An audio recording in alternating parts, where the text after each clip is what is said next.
David, it's hard to even explain exactly just the mass casualties that happened right here. In fact, the Israeli military says they still don't have a clear number, but I'm talking to some of the soldiers, and they say what they've witnessed as they've been walking through these different houses, these different communities, babies, their heads cut off. That's what they said.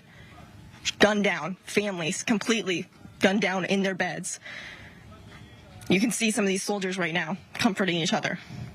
Many of them reserves who jumped into action, leaving their own families behind as well, not knowing the sheer horror that they were about to come to.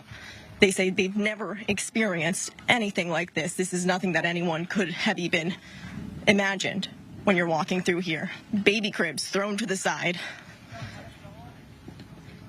Doors thrown wide open. Still some Israeli bodies still here because the fighting in this community just ended just recently. So many of these troops are still going house to house, door to door. It's taken them sometimes 30 minutes, 40 minutes, because many of these houses are also still have grenades in them, booby traps. In fact, as we're trying to get closer to some of these scenes, we're being told, no, get back from some of these Israeli military because there are still grenades in the area.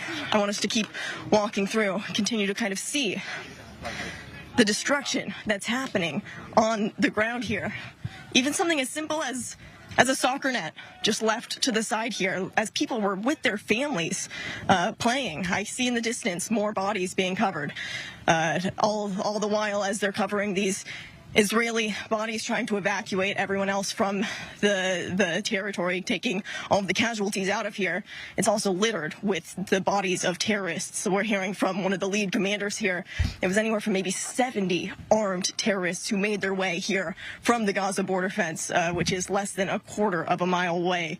And as I said, the atrocities that they committed, violence with guns, with grenades, with knives, targeting these innocent civilians inside their homes. So for the soldiers here, it's a very, very difficult scene for them as well. As I said, leaving their families behind, but they say they will continue to be here, continue to kill every terrorist who is in the area.